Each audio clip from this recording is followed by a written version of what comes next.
আমার কলিজার ভাই ও বোনেরা, আসসালামু আলাইকুম। আশা করি আপনারা ভালো আছেন। আলহামদুলিল্লাহ, আমিও ভালো আছি।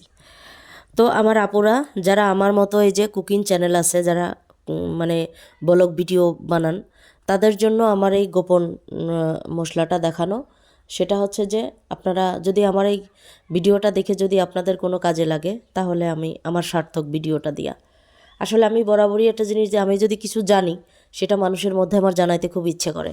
এটা আমার ভালো গুণ না খারাপ গুণ সেটা আমি জানি না, তবে আমি হিংসে এগুলো পছন্দ করি না। তো যাই হোক, আমার কলিজার ভাইয়ারা আপুরা যারা হচ্ছে রান্না ব্লগ ভিডিও করেন না, তাদেরও বাইরে যদি আমার এই ভিডিওটা দেখে যদি আপনাদের কোনো উপকার আসে, তাহলে আমার ভিডিও বানানো সার্থক। তো এখানে বিষয়টা হচ্ছে যে আমি যখন এই মশলাটা বানাই, হ্যাঁ, তখন আমি এই ইউটিউবের সাথে জড়িত ছিলাম না। ঠিক আছে, আমি তো মানে খুব অল্প সময় আমি আপনাদের সঙ্গে কাজ করতেছি, ইউটিউবে কাজ করতেছি। আর মশলাটা বানানো প্রায় 1.5 মাস হয়ে গেছে। কারণ একটা মশলা তো 1 বছরের জন্য মানুষ বানায়, সংরক্ষণ করে রাখার জন্য। তো আমি যখন অনলাইনে দেখি যে একটা মশলা দিয়ে সব রান্না হয়, গরুর মাংস, মুরগির মাংস, বিরিয়ানি, তারপরে হচ্ছে গিয়ে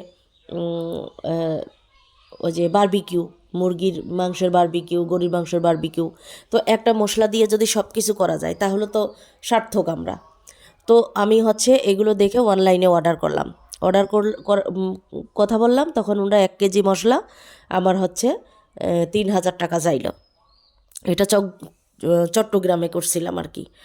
তো ওরা এই মশলাটা কি কি মশলা দিয়ে এই মশলাটা বানাইছে, এতগুলো মশলা দিয়ে একটা মশলা বানাইছে। সে মশলাগুলো আমি বলি। সেটা হচ্ছে যে সাদা জিরা, কালো শাহি জিরা, কালো এলাচ, সাদা গোলমরিচ, কালো গোলমরিচ, মেথি দানা, স্টার মশলা, রাঁধুনি, গুয়ামরি। গুয়ামরি বলতে অনেকে চেনে কিনা জানি না, জিরার মতোই আরেকটা পাঁচফোড়নে ব্যবহার হয়।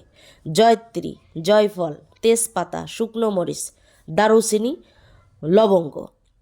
তো এইগুলো জিনিস দিয়ে এই মশলাটা তৈরি করা হয়েছে।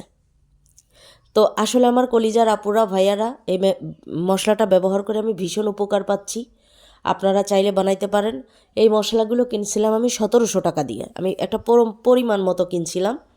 কিনে আমি একত্র করে আমার ভাঙানোর পরে হচ্ছে আমি কিছু কিছু জিনিস একটু বেশি দিছি, যেমন সাদা এলাচটা একটু বেশি দিছি, যেমন লবঙ্গর পরিমাণটা কম দিতে হয়, আপনারা এটা অনুমান করে দিবেন।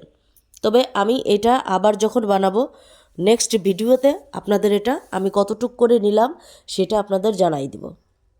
তবে সব কিছু দিয়ে একটা মশলা বানাইছি, বিশ্বাস করেন। আমি গরুর মাংস রান্না করলে গরুর মাংস যখন কষাই তখন 2 চামচ দিলাম, নামানোর সময় 1 চামচ দিলাম, তখন আমার নতুন করে মশলা দিতে হয় না। তারপর আমি অনেক সময় মশলা দিই, অনেক সময় দিই না।